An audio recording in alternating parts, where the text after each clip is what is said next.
నమస్కారం సిటీ వార్తలకు స్వాగతం ముందుగా ముఖ్యాంశాలు మార్చి 1 నుండి ఇంటర్ 18 నుండి 10th పరీక్షలు స్కెడ్యూల్ విడుదల చేసిన మంత్రి బొత్స సత్యనారాయణ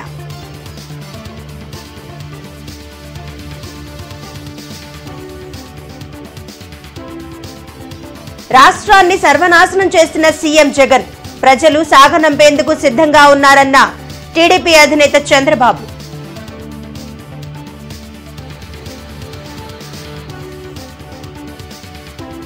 सीबीएसई నిబంధనలు అమలు చేయడంలో ప్రభుత్వ నిర్లక్ష్యం విద్యార్థులకు భవిష్యత్తు లేకుండా చేస్తున్నారని నాదెండ్ల మనోహర్ మండిపాటు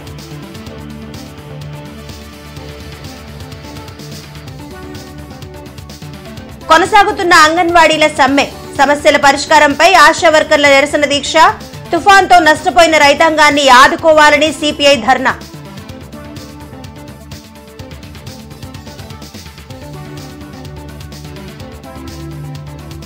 నగరంలో సందడి చేసిన సినీ నటి Anasuya Murugan silks anniversary sale ప్రారంభం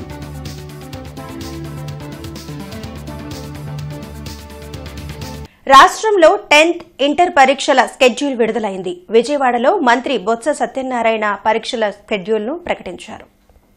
ఏప్రిల్లో ఎన్నికల కారణంగా స్టూడెంట్స్కు ఇబ్బంది కలగకుండా ఉండేందుకు ఇంటర్తో పాటు 10th ఎగ్జామ్స్ను మార్చిలోనే నిర్వహించనున్నట్లు మంత్రి బొత్స సత్యనారాయణ తెలిపారు. విజయవాడలో 10th ఇంటర్ పరీక్షల షెడ్యూల్ను ఆయన విడుదల చేశారు. మార్చి 18 నుంచి 30 వరకు జరుగుతాయని, మార్చి 1 నుంచి 15 వరకు ఇంటర్ పరీక్షలు ఉంటాయన్నారు. 10వ తరగతి పరీక్షలు ఉదయం 9:30 నుంచి మధ్యాహ్నం 12:45 వరకు జరుగుతాయని వివరించారు. అలానే ఇంటర్ పరీక్షలు ఉదయం 9 గంటల నుంచి మధ్యాహ్నం 12 గంటల వరకు జరగనున్నాయి.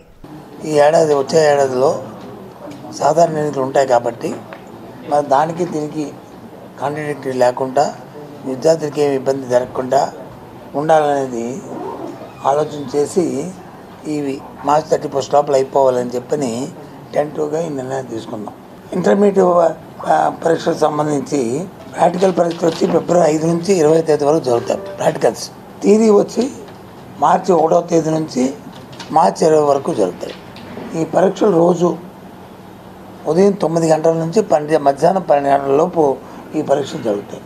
10వ తరగతికి 10th క్లాస్ సంబంధించి వాళ్ళకి వచ్చి ఈ ఎగ్జామ్స్ రాత పరీక్ష వచ్చి 18వ తేదీ నుంచి మార్చి 30 వరకు 12 రోజుల పాటు ఎగ్జామ్స్ వచ్చి నిర్వహించడం జరుగుతుంది. జగన్ హయాంలో అన్ని వర్గాలకు మేలు జరుగుతుందని బొత్స అన్నారు. మంచి ఫలితాల కోసమే అభ్యర్థుల్ని మార్చామన్నారు. 15 మంది ఎమ్మెల్యేలు మాతో టచ్లో ఉన్నారని కాంగ్రెస్ చెప్పడం పెద్ద జోక్ అని బొత్స అన్నారు. 3 నెలల తర్వాత రాష్ట్రంలో టీడీపీ తుడిచిపెట్టుకుపోతుందని వ్యాఖ్యానించారు. అంగన్వాడీలకు వైసీపీ ప్రభుత్వ హయాంలోనే న్యాయం జరిగిందని, వాళ్లు ఆందోళన విరమించాలని కోరారు. తుఫాను వల్ల కలిగే నష్టాన్ని తగ్గించడంలో సహాయక చర్యలు చేపట్టడంలో వైసీపీ ప్రభుత్వం పూర్తిగా విఫలమైందని టీడీపీ అధినేత చంద్రబాబు అన్నారు. 15 జిల్లాల్లో 22 లక్షల ఎకరాల్లో పంటలు నేట మునిగాయని, మురుగు కాలువల నిర్వహణ సరిగ్గా ఉంటే నష్ట తీవ్రత తగ్గేదన్నారు. మంగళగిరిలోని తెలుగుదేశం పార్టీ కేంద్ర కార్యాలయంలో చంద్రబాబు మీడియాతో మాట్లాడారు.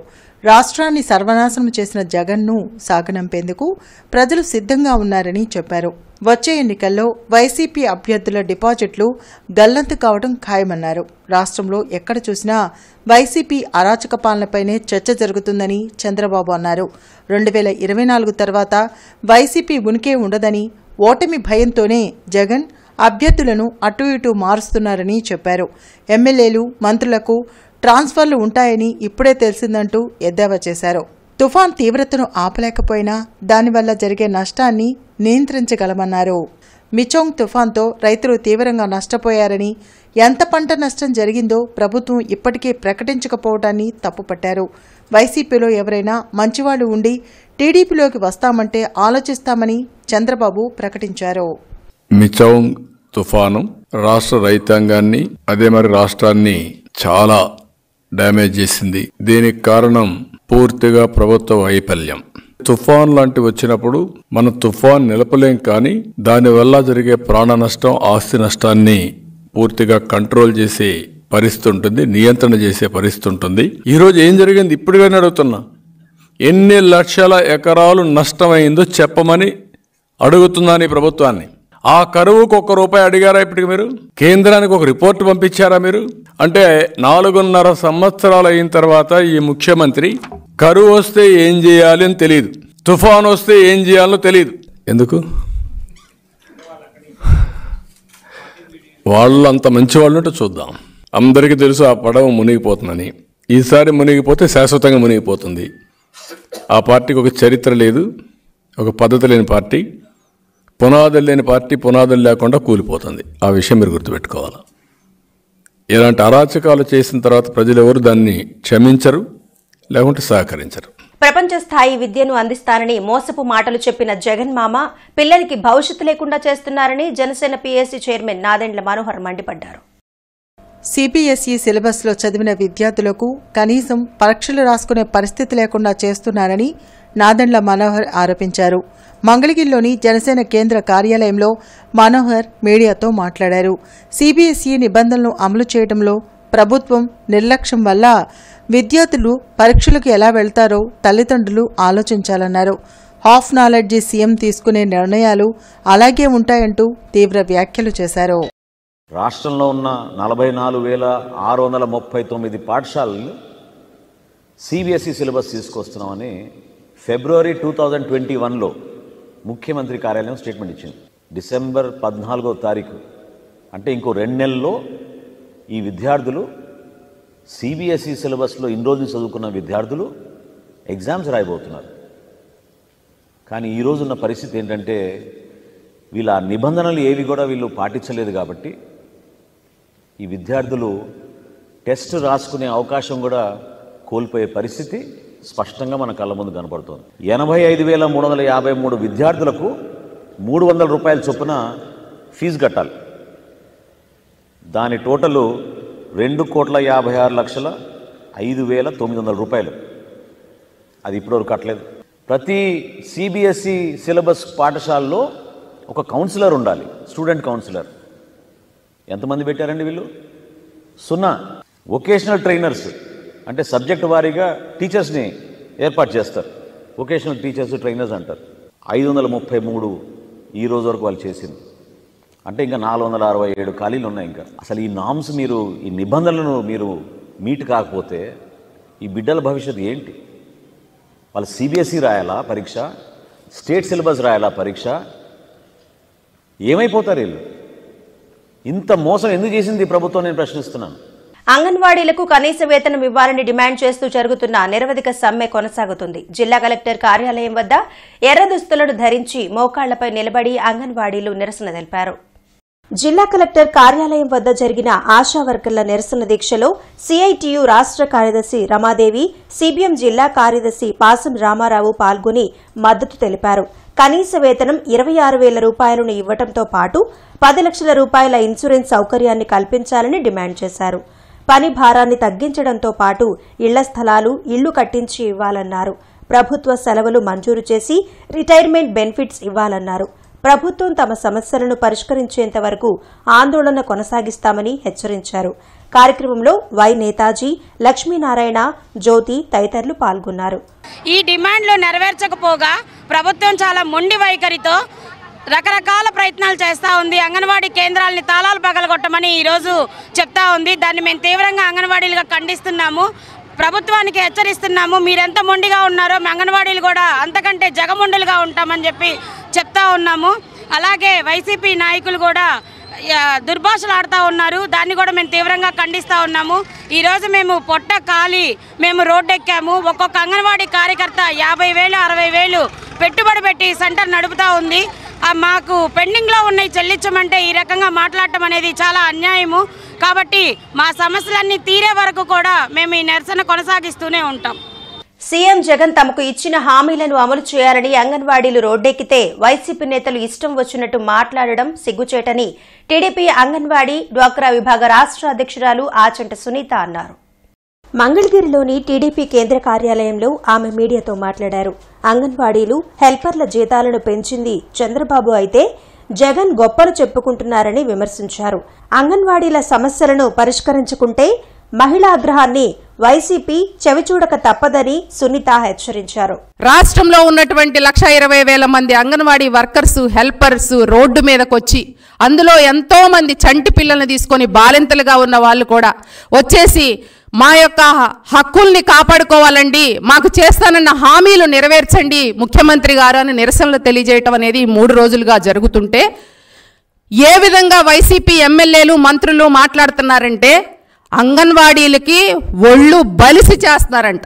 నిన్న ఒక వైసీపీ ఎమ్మెల్యే మాట్లాడుతూ ఉన్నాడు, ఒళ్ళు బలిసి అంగన్వాడీలు సమ్మె చేస్తున్నారని చెప్పేసి బొబ్బిలి ఎమ్మెల్యే చిన అప్పలనాయుడు అనే వ్యక్తి ఏ విధంగా దుర్మార్గంగా మాట్లాడుతున్నాడు. సభ్య సమాజం సిగ్గుపడేలాగా.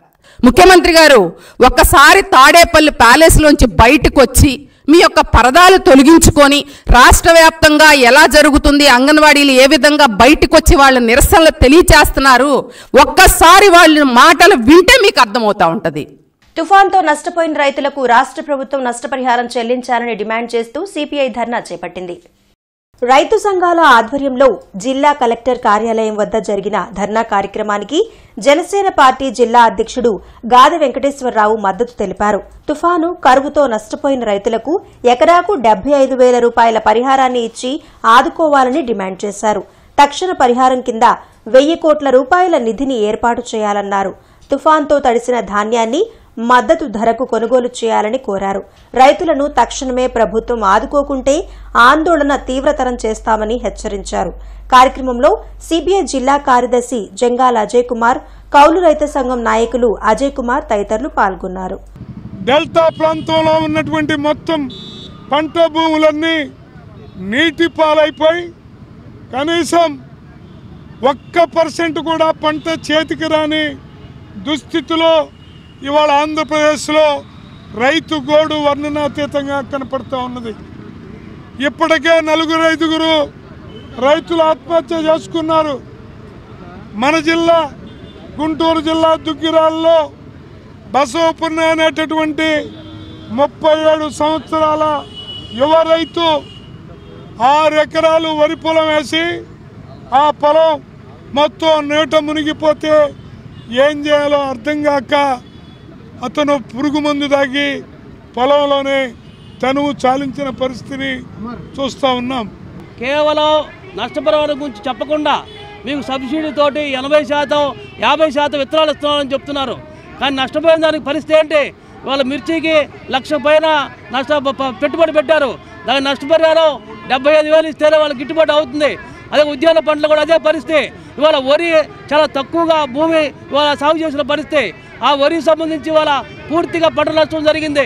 అందులో వరికి 30,000 నుంచి 50,000 వరకు కూడా నష్టం జరిగింది. కాబట్టి 40,000 రూపాయలు వరికి ఇవ్వాలని చెప్పి, అదేవిధంగా పత్తి దానికి కూడా 50,000 నుంచి 60,000 ఇవాళ కొనుగోలు సంబంధించి ముఖ్యంగా నష్టపోయిన అదే తడిసిపోయిన ప్రతి గింజలు మరి మద్దతు రేటుతో కొనాలని చెప్పేసి, దీంతో పాటు ఎరువులు, విత్తనాలు అన్నీ కూడా ఉచితంగా రైతు భరోసా కేంద్రాల ద్వారా ఇవ్వాలని చెప్పేసి మేము కోరుతున్నాం. తక్షణమే మీరు రైతుల్లో కనుక ఆదుకోకపోతే రానున్నటువంటి రోజుల్లో ఈ ఆంధ్ర రాష్ట్ర వ్యాప్తంగా ధర్నాలు చేయాల్సి వస్తుంది, బంధుకు పిలుపునివ్వాల్సి వస్తుంది. ఎందుకంటే రైతే రాదని చెప్తారు మీరు. మరి ఆ రైతు వాళ్ళు ఇరిగిపోయి నడ్డి విరిగిపోయి ఏం చేయాలో పాపం తోచుక సూసైడ్లు చేసుకున్నారు. అలాంటి వాళ్ళని ఆదుకోవాల్సిన బాధ్యత పూర్తిగా ప్రభుత్వం మీద ఉంటుంది. నీ సొమ్మేమి ఇవ్వట్లేదు కదా, నువ్వు మాట్లాడుతూ నొక్కే అంటావా? నీ సొమ్మిస్తున్నావా? కాదు కదా. ప్రజల సొమ్ము ప్రజలకు పంచిపెట్టడానికి ప్రభుత్వం ఉండేది. అలాంటి ప్రభుత్వంలోని విధి తెలుసుకోకుండా నువ్వు నేనేదో చేసేస్తున్నాను ఆర్పాటాలకి, అరే నీ రాళ్ళు వేసుకున్న దానికి 1,500 కోట్లు ఖర్చు పెట్టావట. నీ పేరు మీ నాన్న పేరు పట్టించుకుని పొలం అంతా కూడా 4 పక్కల రాళ్ళు పట్టావు. ఆ రాళ్లకైన ఖర్చు కనుక నువ్వు ఆ 1,500 కోట్ల వల్ల రైతులకు ఇస్తే రాష్ట్ర వ్యాప్తంగా ఉన్నటువంటి రైతులందరూ కూడా ఆనందిస్తారు. ఒకసారి ముఖ్యమంత్రి గారు తెలుసుకోండి. నోటిఫికేషన్ల పేరుతో నిరుద్యోగులను సీఎం జగన్ మోసం చేయడం సిగ్గుచేటని తెలుగు యువత జిల్లా అధ్యక్షులు రావిపాటి సాయికృష్ణ అన్నారు. ఆడుదాం ఆంధ్ర అంటూ వైసీపీ ప్రభుత్వం చేపడుతున్న కార్యక్రమానికి నిరసనగా అడుగుదాం ఆంధ్ర, ఇది నిరుద్యోగుల ఉద్యోగాల వేట అనే కార్యక్రమాన్ని ప్రతిరోజు నిర్వహించనున్నట్లు తెలిపారు. జిల్లా టీడీపీ కార్యాలయంలో ఆయన మీడియాతో మాట్లాడారు. నోటిఫికేషన్లు లేక నిరుద్యోగులు వయోపరిమితి దాటిపోవడంతో ఆత్మహత్యలకు పాల్పడుతున్నారని ఆవేదన వ్యక్తం చేశారు. తక్షణమే ఖాళీగా ఉన్న ప్రభుత్వ ఉద్యోగాలను భర్తీ చేయాలని సాయి డిమాండ్ చేశారు. వీళ్ళు చేసిన నోటిఫికేషన్ జాప్యం, జాబ్ క్యాలెండర్ మెగా డీసీలు లేకపోవటం వల్ల ఆంధ్రప్రదేశ్లో ఈ 4 సంవత్సరాల కాలంలో, అంటే ఈ 6 నెలలు కాదు, 4 ఏళ్ళు 1345 మంది యువత నిరుద్యోగులు ఆత్మహత్యలు చేసుకున్నారు ఈ ఆంధ్రప్రదేశ్ రాష్ట్రంలో. కానీ ఈ ప్రభుత్వంలో ఏమాత్రం చలనం కానీ వాళ్ళ గురించి ఆలోచించడం కానీ లేని పరిస్థితి ఆంధ్రప్రదేశ్ రాష్ట్రంలో ఉంది. మరి అట్లాగే ప్రతి ఏటా భర్తీ చేస్తూ ఉన్న పోస్టుల గురించి ఎక్కడా లేదు, ఊసే లేదు. గతంలో 2,36,000 ఉద్యోగాలు ఉన్నాయన్నారు. మరి ఏదైతే వైకాపా సంబంధించిన గత హోంమంత్రి గారు అసెంబ్లీ సాక్షిగా 55,000 ఉద్యోగాలు మాత్రమే ఉన్నాయి, 2,30,000 ఉద్యోగాలు అనేది అబద్ధం అని చెప్పారు. అంటే వాళ్ళ హామీలు అబద్ధం అని చెప్పి వాళ్ళే ఒప్పుకున్నారు. కానీ ఈరోజు చూసుకుంటా ఉంటే నిరుద్యోగ లోకాన్ని వంచి రాష్ట్రంలో పరిశ్రమల్ని, పెట్టుబడుల్ని తరిమేసి కమిషన్ల కోసం కక్కుర్తిపడి సాఫ్ట్వేర్ కంపెనీల్ని, హార్డ్వేర్ కంపెనీల్ని, చివరికి జాకీ లాంటి అండర్వేర్ కంపెనీలు కూడా ఎల్లగొట్టిన ఘనత ఈ వైకాపా ప్రభుత్వం ముఖ్యమంత్రిగా దక్కుతా ఉన్నది సందర్భంగా నేను తెలియజేస్తా ఉన్నా. ప్రతి పేదవాడి గడపకు సంక్షేమ పథకాలు అమలు చేస్తున్న ఘనత ఏకైక ముఖ్యమంత్రి వైఎస్ జగన్మోహన్ రెడ్డికి దక్కుతుందని గుంటూరు తూర్పు సమన్వయకర్త నూరి ఫాతిమా తెలిపారు. రాష్ట్ర ప్రభుత్వం ప్రతిష్టాత్మకంగా చేపట్టిన మా నమ్మకం నువ్వే జగన్ కార్యక్రమం తూర్పు నియోజకవర్గంలోని 15వ ward LR colony main road నందు నిర్వహించారు. ఈ కార్యక్రమానికి ముఖ్య అతిథిగా హాజరైన నూరి ఫాతిమా ఈ సందర్భంగా మాట్లాడుతూ ముఖ్యమంత్రి వైఎస్ జగన్మోహన్ రెడ్డి ప్రతి పేదవాడి గడపకు సంక్షేమ పథకాలను అందించడంలో ముందంజలో ఉన్నారని పేర్కొన్నారు. నిరుపేదల కుటుంబాల్లో ఆరోగ్యకరమైన వాతావరణం ఏర్పరచాలని, ప్రతి పేదవాడి గడప వద్దకే డాక్టర్లను పంపిస్తున్న ఘనత జగన్కి దక్కుతుందని ఆమె చెప్పారు.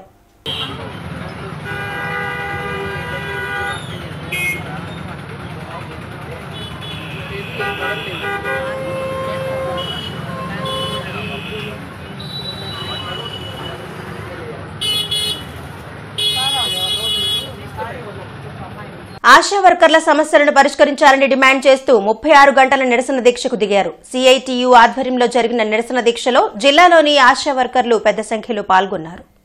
అంగన్వాడీలు చేస్తున్న నిరసనకు సిపిఎం జిల్లా కార్యదర్శి పాసం రామారావు మద్దతు తెలిపారు. అంగన్వాడీలకు కనీస వేతనం 26,000 రూపాయలు ఇవ్వాలని డిమాండ్ చేశారు. సుప్రీంకోర్టు ఇచ్చిన తీర్పు ప్రకారం గ్రాడ్యుటీ అమలు చేయాలన్నారు. రిటైర్మెంట్ బెనిఫిట్స్ ఇవ్వడంతో పాటు బీమా అమలు చేయాలన్నారు. తెలంగాణలో కంటే ఎక్కువ వేతనాన్ని ఏపీలో అమలు చేయాలని డిమాండ్ చేశారు. అంగన్వాడీల సమస్యలను ప్రభుత్వం పరిష్కరించకుండా తాళాలు పగలగొట్టి పాఠశాలలను తెరవడం దారుణమన్నారు. కార్యక్రమంలో దీప్తి మనోజ, రాధ, ప్రశాంతి తదితరులు పాల్గొన్నారు. ఈ రోజు రాష్ట్ర వ్యాప్తంగా ప్రతి జిల్లాలో ఆశా కార్యకర్తలు కడుపుగాలి రోడ్డు ఎక్కారు. ఎందుకంటే ఇచ్చిన వేతనం 10,000 రూపాయలు ఇస్తున్నామని ప్రభుత్వం చెబుతుంది. కానీ ఆ 10,000 రూపాయల్లోనే రికార్డ్ మెయింటెనెన్స్ కానీ, ఛార్జీలకు కానీ వాటికే సరిపోతున్నాయి. మరి ఆన్లైన్ వర్క్ ఎక్కువైపోయింది. ఆన్లైన్ వర్క్ చేయడానికి ఆ ఒత్తిడికి గురయ్యి ఆశాలు ఎంతోమంది మరణిస్తున్నారు. మరి ఆ మరణానికి మరి ప్రభుత్వం ఎటువంటి సహాయ చర్యలు తీసుకోవట్లేదు. అలాగే ప్రమాదం జరిగిన ఆశా వర్కర్ కుటుంబానికి నష్టపరిహారాలు ఇవ్వట్లేదు. అలాగే ఆశా వర్కర్లు ఈరోజు తమ కుటుంబాన్ని పోషించుకోవాలంటే ఎంతో బాధతో మరి వాళ్ళు శ్రమతో కూడిన జీవితాన్ని గడుపుతున్నారు.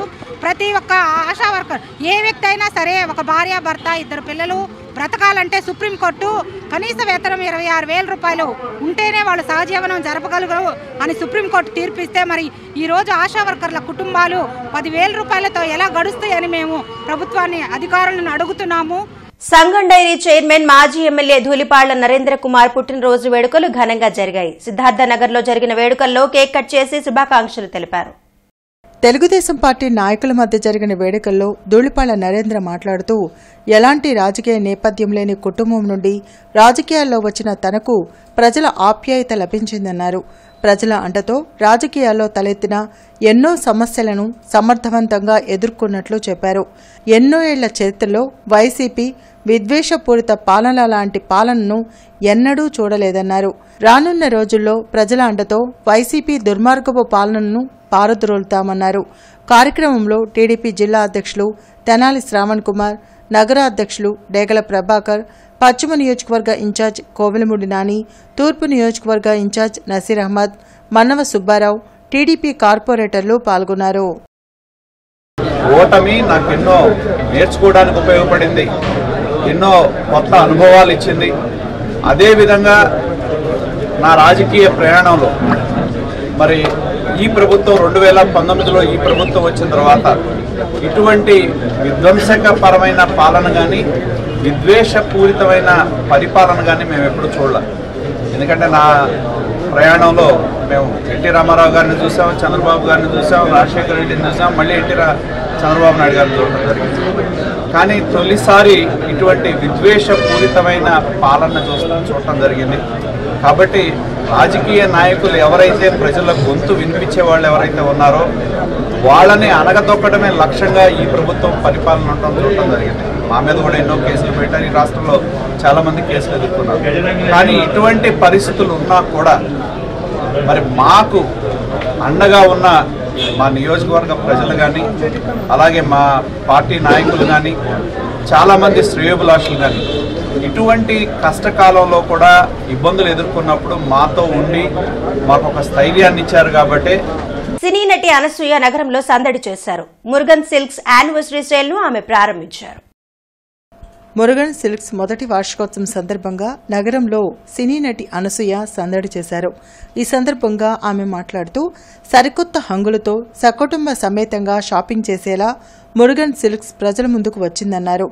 మహిళలు, పురుషులు, పిల్లలకు అవసరమైన అన్ని అధునాతన మోడల్స్ ఉన్న వస్త్రాలను ప్రజలకు అందుబాటులో ఉంచినట్లు చెప్పారు.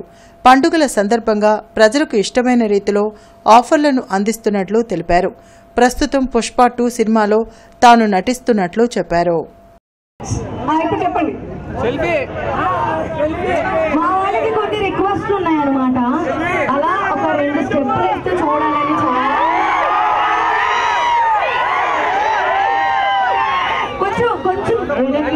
కొంచెం వెనకండి.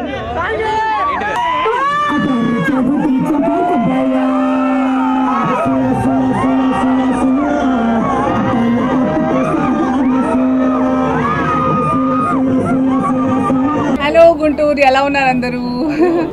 It's very good, nice to know. నేను ఇక్కడ రావడం చాలా ఆనందంగా ఉంది నాకు. ఈరోజు మనం గుంటూరులో మురుగన్ సిల్క్స్ మొదటి వార్షికోత్సవం చాలా ఘనంగా సెలబ్రేట్ చేసుకుంటున్నాము. Hearty congratulations to the entire team of Murugan silks, Anil గారు అండ్ వంశీ గారు and his entire team. And అబ్బాయిలకి చాలా మంచి కలెక్షన్ ఉంది ఇక్కడ మురుగన్ సిల్క్స్లో. ఫెస్టివిటీస్ ఉన్నాయి, ఇప్పుడు పెళ్ళిళ్ళ సీజన్ ఉంది, దెన్ క్రిస్మస్ త్వరలో రాబోతుంది. మరో 10 డేస్లో these Christmas, New Year and Sankranti. Definitely I'm sure Murugan Silks has amazing offers on their first anniversary. తప్పకుండా వచ్చి take this great opportunity. And రిలీజ్కి 4-5 ఉన్నాయి, బట్ జరుగుతున్న సినిమా అయితే టీడీపీ సీనియర్ నేత ధూళిపాళ్ల నరేంద్ర జన్మదిన వేడుకలు ఘనంగా జరిగాయి. జిల్లా టీడీపీ కార్యాలయంలో పార్టీ శ్రేణులు కేక్ కట్ చేసి సంబరాలు నిర్వహించాయి. నిబద్దత కలిగిన నాయకుడిగా పేదలకు అన్ని విధాలా అండగా నిలిచిన వ్యక్తి నరేంద్ర అని ఈ సందర్భంగా తెనాలి శ్రావణ్ కుమార్, డేగల ప్రభాకర్, నసీర్ అహ్మద్, మాణిక్యాలరావు తెలిపారు. ప్రజాసేవలో ఇంకా ఉత్సాహంగా నరేంద్ర పాల్గొని ఉన్నత శిఖరాలు అధిరోహించాలని ఆకాంక్షించారు. శ్రీ ధూళిపాళ్ల నరేంద్ర కుమార్ గారి జన్మదినోత్సవ కార్యక్రమంలో ఆయన అభిమానులు, తెలుగుదేశం పార్టీ నాయకులు, కార్యకర్తలు అందరూ కూడా పార్టీ కార్యక్రమంలో పార్టీ ఆఫీసులో ఏర్పాటు చేయడం జరిగింది. ఇటువంటి పుట్టినరోజులు మరెన్నో జరుపుకోవాలని, ఆయనకి ఆ భగవంతుడు ఆయురారోగ్యాలు, ఐశ్వర్యాలు ఇవ్వాలని, అంతేకాదు ఈ 4.5 సంవత్సరాల ప్రజా పోరాటంలో అనేక విధాలుగా జగన్మోహన్ రెడ్డి అవకతవకల్ని బయటపెట్టడంలో, పరిపాలనలో లోపాలను ఎత్తి చూపడంలో ఆయనకి మరింత చేసిన సేవలతో పాటు మరింత ఎక్కువగా చేయాలని, తిరిగి వచ్చే సంవత్సరం తెలుగుదేశం పార్టీ అధికారంలోకి వచ్చి ఆయన మరిన్ని ఉన్నతమైన శిఖరాలు అధిరోహించాలనే ఉద్దేశంతో ఆయన అభిమానులు అందరూ కూడా ఈ కార్యక్రమం ఏర్పాటు చేశారు. ధూళిపాళ్ల వీరయ్య చౌదరి గారు సంగం డైరీ అనేది స్థాపించి మరి రైతులకి ఎంతో కొంత ఉపాధి కల్పించాలని చెప్పేసి ముఖ్య ఉద్దేశంతో వాళ్ళని ఆర్థికంగా అభివృద్ధి పరచాలని చెప్పేసి సంగం డైరీ కార్యక్రమం, సంగం డైరీ చైర్మన్గా మరి ఆయన సేవలు, అట్లానే ఇప్పుడు ధూళిపాళ్ల నరేంద్ర గారు కూడా సంగం డైరీ చైర్మన్గా ఉండి ప్రజలందరికీ చేరువలో ఉంటూ ప్రజా పరిపాలన కోసం ఎల్లప్పుడూ కూడా ప్రతిపక్షంలో ఉండగానే ప్రజల సౌకర్యార్థం ఏదైనా కష్ట నష్టాలుంటే పోరాడే మనస్తత్వం, అతనికి దేవుడు ఆయురారోగ్యాలు ఇవ్వాలని చెప్పేసి మరి ప్రత్యేకంగా ధన్యవాదాలు తెలియజేసుకుంటూ ఈరోజు గుంటూరు జిల్లా పార్టీ కార్యాలయంలో పెద్ద ఎత్తున తెలుగుదేశం పార్టీ కుటుంబ సభ్యులు నరేంద్ర గారి అభిమానులు ఆయన జన్మదిన వేడుకలను నిర్వహించుకోవడం జరిగింది. ముఖ్యంగా రాష్ట్రంలో ఎప్పుడైతే ప్రజా సమస్యల మీద అధికారం ఉన్నా లేకపోయినా నిరంతరం మాట్లాడుతూ ప్రజా సమస్యల మీద అధికార పక్షాన్ని నిలదీయడంతో పాటు ప్రతిపక్ష పార్టీ హోదాలో ఉన్నప్పుడు కూడా నిత్యం ప్రజల పక్షాన పోరాడేటువంటి నాయకుడు ధూళిపాళ్ల నరేంద్ర కుమార్ గారు కేవలం రాజకీయాలే కాదు, ఈరోజు సమాజంలో ఉన్నటువంటి రైతులను ముఖ్యంగా పాడి పరిశ్రమకు సంబంధించినటువంటి రైతులను ఆదుకోవాలని నిత్యం వారి అభివృద్ధి ఆకాంక్షిస్తూ సంగం డైరీని పెట్టినప్పుడు కూడా అనేక ఉత్పత్తులను సృష్టించి రైతులకు అండగా నిలుస్తున్నటువంటి రైతు బాంధవుడు ధూళిపాళ్ల నరేంద్ర కుమార్ గారు. శ్రీ వాసవి మణికంఠ సేవా భక్త బృందం ఆధ్వర్యంలో అష్టాదశ మహాపడి పూజ కార్యక్రమాన్ని నిర్వహించనున్నట్లు ఉత్సవ కమిటీ చైర్మన్లు తెలిపారు. 15వ తేదీ నుండి 17వ తేదీ వరకు జరగనున్న కార్యక్రమంలో భక్తులు పెద్ద సంఖ్యలో పాల్గొనాలని పిలుపునిచ్చారు. ఏలూరు బజార్లోని నేతికోట్ల సమీపంలో ఉన్న శ్రీ కోదండరామ మందిరం వద్ద జరగనున్న అయ్యప్ప స్వామి మహాపడి పూజ కార్యక్రమం శుక్రవారం నుండి ఆదివారం వరకు జరగనున్నట్టు చెప్పారు. 15వ తేదీన కేరళ సాంప్రదాయం ప్రకారం అష్టద్రవ్య మహాగణపతి హోమం, అదే రోజు సాయంత్రం సహస్ర కలశ పూజ జరగనున్నట్లు తెలిపారు. 16వ తేదీన సహస్ర కలశ అభిషేకము, 18 రకాల ద్రవ్యములు, నదీ జలాలతో అభిషేకము, సాయంత్రం 18 రకాల పూలతో అభిషేకము, పడిపూజ నిర్వహించనున్నట్లు తెలిపారు. 17వ తేదీన జరగనున్న మహా అన్నదాన కార్యక్రమంలో భక్తులు, స్వాములు పెద్ద సంఖ్యలో పాల్గొనాలని కోరారు. కార్యక్రమంలో ఉత్సవ కమిటీ చైర్మన్లు నాడం శివప్రసాద్, ఓంప్రకాష్, శ్రీనివాసరావు, శివకుమార్, నాగవెంకట మల్లేశ్వరరావు, రవికుమార్, సుధాకర్ మూర్తి, పాధర్తి ఉమామహేశ్వరరావు తదితరులు పాల్గొన్నారు. 3 రోజుల కార్యక్రమాలు ఉంటాయి. శుక్రవారం నుండి ఆదివారం వరకు. శుక్రవారం ఉదయం గణపతి పూజ, సాయంత్రం 6 గంటలు సహస్ర కలశ పూజ. గుంటూరులో ప్రప్రథమంగా కేరళ సాంప్రదాయం ప్రకారం శబరిమలలో ఏ విధంగా జరుగునో అదేవిధంగా పప్పా గురుస్వామి గారి చేత మీదుగా సాయంత్రం 6 గంటలు, శుక్రవారం సాయంత్రం 6 గంటలకు సహస్ర కలశ పూజ జరుగును. శనివారం ఉదయం 8 గంటల నుండి సహస్ర కలశ అభిషేకములు, మన కలశ అభిషేకములు జరుగును. సాయంత్రం 6 గంటలకు మహాపడి పూజ కార్యక్రమం జరుగును. ఆదివారం అన్న ప్రసాదం ఏర్పాటు చేయడం జరిగింది భక్తులకు. శ్రీ వాసవి మణికంఠ సేవా భక్త బృందం వారి 18వ పడి పూజ కార్యక్రమము. దీనికి గాను 3 రోజుల ప్రోగ్రాంగా డిజైన్ చేయడం అయింది. ఫస్ట్ రోజు పొద్దున్నే గణపతి హోమము, సాయంత్రం పూట సహస్ర కలశ పూజ, మళ్ళా శనివారం ఉదయం సహస్ర కలశాభిషేకము, 18 నదీ జలాలు 18 రకాలతో మొత్తం సహస్ర కలశాభిషేకం. తదనంతరం అభిషేకం స్వామివారికి. సాయంత్రం కలశ పూజ, పడి పూజ కార్యక్రమం, డప్పు సీన్ భజన కార్యక్రమం కలదు. కావున 50 మంది మాల ధరించిన స్వాములందరూ విచ్చేయవలసిందిగా కోరుకుంటున్నాం. స్వామి శరణం, స్వామి శరణం. ఎమ్మెల్యే మహమ్మద్ ముస్తఫా 11వ వార్డులో విస్తృతంగా పర్యటించి పొన్నూరు రోడ్లోని ఆనందపేటలో ప్రతి గడపకు తిరిగి ప్రజా సమస్యలను అడిగి తెలుసుకున్నారు. అనంతరం సైడ్ కాలువలు, లీకైన డ్రైన్స్ పరిశీలించి కార్పొరేషన్ సిబ్బందితో మరమ్మతులు చేయించారు. ఈ కార్యక్రమంలో అబిద్ బాషా, రెహమాన్, పద్మ, ఫజల్ తదితరులు పాల్గొన్నారు. బెల్లంకొండ అడ్రోడ్డు సమీపంలో కోళ్లూరు శ్రీ ప్రసన్నాంజనేయ స్వామి ఆలయ పునర్నిర్మాణానికి ఎమ్మెల్యే నంబూరు శంకర్రావు, ఆయన సతీమణి నంబూరు వసంతి కుమార్ శంకుస్థాపన చేశారు. వేద పండితుల మంత్రోచ్చరణల మధ్య శంకుస్థాపన నిర్వహించారు. ఈ సందర్భంగా ఎమ్మెల్యే నంబూరు శంకర్రావు మాట్లాడుతూ గత కొన్నేళ్లుగా ఈ ప్రాంత ప్రజలు కోరుకుంటున్న ఆలయ నిర్మాణం తమ హయాంలో ప్రారంభం కావడం సంతోషంగా ఉందన్నారు. గత ప్రభుత్వాలు ఆలయ అభివృద్ధిపై దృష్టి పెట్టలేదన్నారు. దేవాదాయ శాఖ నుంచి అనుమతులతో పాటు కొంత భూమిని కూడా సేకరించి దాతల సహాయంతో ఆలయ నిర్మాణం చేపడుతున్నట్లు చెప్పారు. నంబూరు వసంతకుమారి మాట్లాడుతూ ఎమ్మెల్యే నంబూరు శంకర్రావు ఆలయ నిర్మాణం కోసం దేవాదాయ శాఖ అనుమతుల కోసం కృషి చేశారన్నారు. త్వరలోనే ఆలయ నిర్మాణం పూర్తి చేసి ఎమ్మెల్యే చేతుల మీదుగా విగ్రహ ప్రతిష్ఠ జరుగుతుందన్న ఆశాభావం వ్యక్తం చేశారు. అనంతరం పెదకూరుపాడు ఎమ్మెల్యే నంబూరు శంకర్రావు సతీమణి వసంతకుమారి అన్నదాన కార్యక్రమం ప్రారంభించారు. పులిచింతల ప్రాజెక్టు ముంపుతో నీడ కోల్పోయిన ప్రసన్నాంజనేయ స్వామికి అద్భుతమైన ఆలయాన్ని నిర్మిస్తామని ఎమ్మెల్యే నంబూరు శంకర్రావు తెలిపారు. నర్సరావుపేటలోని బరంపేట షాదీఖానాలో దళిత బహుజన రీసోర్స్ సెంటర్ ఆధ్వర్యంలో యువతకు ఉద్యోగ ఉపాధి నైపుణ్యాభివృద్ది అవకాశాలు సవాళ్లపై జిల్లా సదస్సు నిర్వహించారు. ఈ సదస్సుకు డీబీఆర్సీ రీజనల్ కోఆర్డినేటర్ మల్లెల చిన్నప్ప అధ్యక్షత వహించారు. ముఖ్య అతిథులుగా డీబీఆర్సీ రాష్ట్ర కార్యదర్శి అల్లాడి దేవకుమార్, పల్నాడు జిల్లా నైపుణ్యాభివృద్ది అధికారి కె సంజీవరావు పాల్గొన్నారు. ఈ సందర్భంగా వారు మాట్లాడుతూ యువత సంకల్ప బలం మరియు క్రమశిక్షణ అలవర్చుకున్నప్పుడే ఉన్నత శిఖరాలు చేరుకోగలరని తెలిపారు. బెల్లంకొండ మండలం చండ్రాజుపాలెంలో పలు అభివృద్ది పనులను ఎమ్మెల్యే నంబూరు శంకర్రావు ప్రారంభించారు. ఈ సందర్భంగా ఆయన మాట్లాడుతూ గత ప్రభుత్వం మాదిరి తాము మాటలు చెప్పడం లేదని, అభివృద్దిని చేతల్లో చూపిస్తున్నామని అన్నారు. అభివృద్దికి అందరూ సహకరించాలని, తనకు అండగా నిలవాలని ఆయన కోరారు. అమరజీవి పొట్టి శ్రీరాములు ఆశయ సాధనకై ఆంధ్రప్రదేశ్ రాష్ట్రంలో ఏపీఆర్ఎస్ పార్టీ ఉద్భవించిందని ఏపీఆర్ఎస్ పార్టీ రాష్ట్ర వ్యవస్థాపక అధ్యక్షులు షేక్ అల్తాఫ్ అన్నారు. గురువారం ఉదయం సాయంత్రం స్థానిక పొత్తూరు వారి తోటలో ఏపీఆర్ఎస్ గుంటూరు జిల్లా పార్టీ కార్యాలయాన్ని ప్రారంభించారు. ఈ సందర్భంగా అల్తాఫ్ మాట్లాడుతూ భవిష్యత్ కాలంలో తమ ఏపీఆర్ఎస్ పార్టీ రాష్ట్ర రాజకీయాల్లో క్రియాశీలక పాత్ర పోషిస్తుందని అన్నారు. పేద బడుగు బలహీన వర్గాల సంక్షేమమే తమ ఏపీఆర్ఎస్ పార్టీ లక్ష్యమని అన్నారు. రాష్ట్రంలో రాజకీయ పార్టీలు తమ స్వార్థం కోసం ప్రజలను ఓటు బ్యాంకుగా వాడుకుంటున్నారే తప్ప ప్రజల అభివృద్ది సంక్షేమం కోసం ఏనాడు ఆలోచించలేదని అన్నారు. ఏపీఆర్ఎస్ పార్టీ ద్వారా రాష్ట్రంలోని అన్ని వర్గాలకు పెద్దపీట వేసి రాష్ట్ర రాజకీయాల్లో మార్పు తీసుకురావడానికి తమ వంతు కృషి చేస్తామని అన్నారు.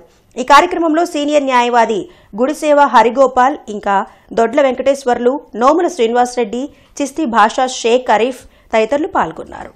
ఆంధ్ర రాష్ట్ర ప్రజల కోసం, ఆంధ్ర రాష్ట్రం అభివృద్ధి కోసం, ఆంధ్ర రాష్ట్రాన్ని ఒక పర్యాటక అభివృద్ధి కేంద్రంగా మారడానికి కృషి చేయడానికి ఒక రాజకీయ పార్టీని పెట్టి దాని ద్వారా ఆంధ్ర రాష్ట్రంలో ఉన్న విద్యార్థుల్ని బయట దేశాలకు పోకుండా మన రాష్ట్రంలోనే ఉద్యోగ అవకాశాలు తీసుకొచ్చే విధంగా ఈ పార్టీ పెట్టి దానికి కృషి చేయడానికి. సిటీ వార్తల సమాప్తం. నమస్కారం.